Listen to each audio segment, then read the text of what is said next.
Blue Protocol is an amazing free-to-play anime action MMORPG, and its release is planned for the second half of 2023.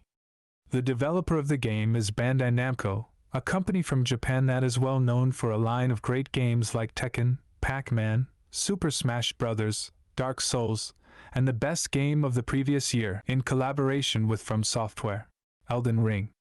So the background of the developer is as huge as it can get, and for this reason, the bar is high. But let's dive a bit into what exactly the Blue Protocol plans to offer us.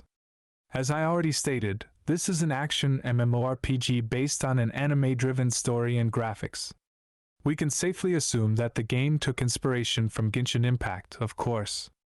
The game is being designed in Unreal Engine 4, and it is already confirmed that the game will be published in the West by Amazon Games Studio. Another MMORPG in the arsenal of Amazon Games seems to indicate that they have set foot to become the biggest publisher of MMORPGs in the West.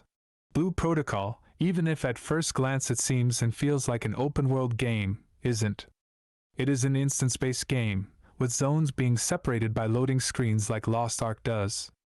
The world is awesome, looks amazing, and has very good and cool graphics that feed into the anime style of the game. Bandai Namco is trying to bring back elements from older MMORPGs where the leveling process mattered, and the progression system follows the same path.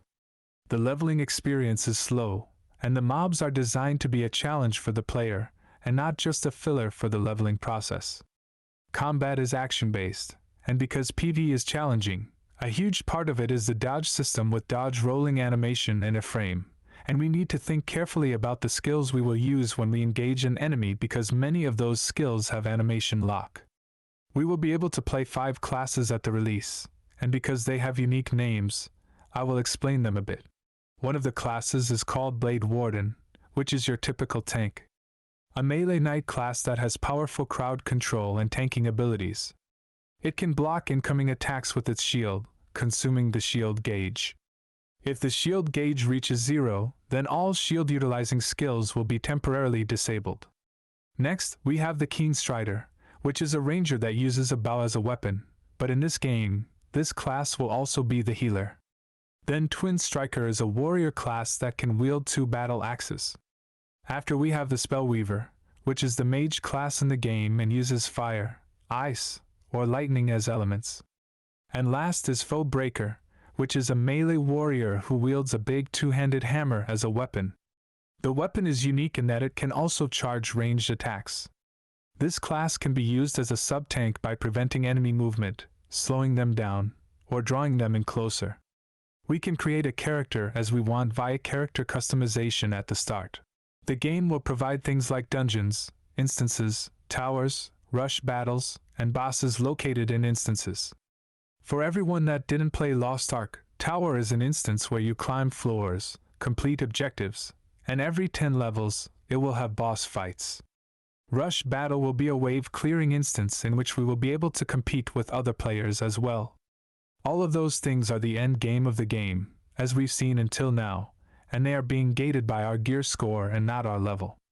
We will be able to have 4 tactical skills, 3 abilities, and 2 extra skills from the gear slots that they called imagined slots.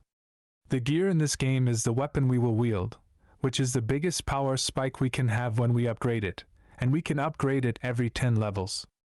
Then we don't have armor or jewels like other MMORPGs as gear.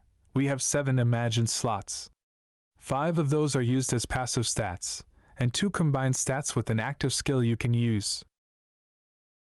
You can craft them with an imagined recipe that you need to unlock via adventure board missions. There are 3 categories of Imagine: Combat Imagine that aid you in combat, Mount Imagine that you can ride to traverse the overworld, and Equipment Imagine that can be attached to your character for passive stat bonuses. Then we can apply a plugin to our weapon for extra effects or stats. A plugin has a level from 1 to 5. And here is where the big RNG comes in, because it depends on how many sockets you have available for your weapon. When we craft our weapon, it will have a chance to have 1 to 4 available sockets for plugins. We will be able to increase the chance of crafting with more sockets by boosting it with various items. Now we are in dangerous waters because most of the time these kinds of things are pay to win in similar games.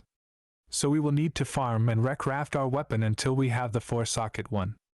Crafting and gathering will be big parts of the game. Another thing that can make the game pay to win or pay to progress faster is that there will be tickets that provide better loot from the dungeons. Those were the things that I wanted to touch for now.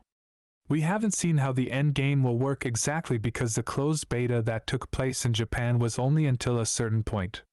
As a free-to-play game, it will have premium currency, a battle pass with free rewards but with the option of a premium one, and a cash shop with a variety of items like skins, tickets for dungeons, tickets for weapon socket slots, EXP scrolls, and a series of microtransactions. They plan to release a closed beta for us soon too. Overall, they seem to have created a really good game, and as we see, they want to listen to their audience to improve the game before it releases. Even though I am an anime fan, I like more MMORPGs with a medieval feel and graphics, but maybe this game will hook me also.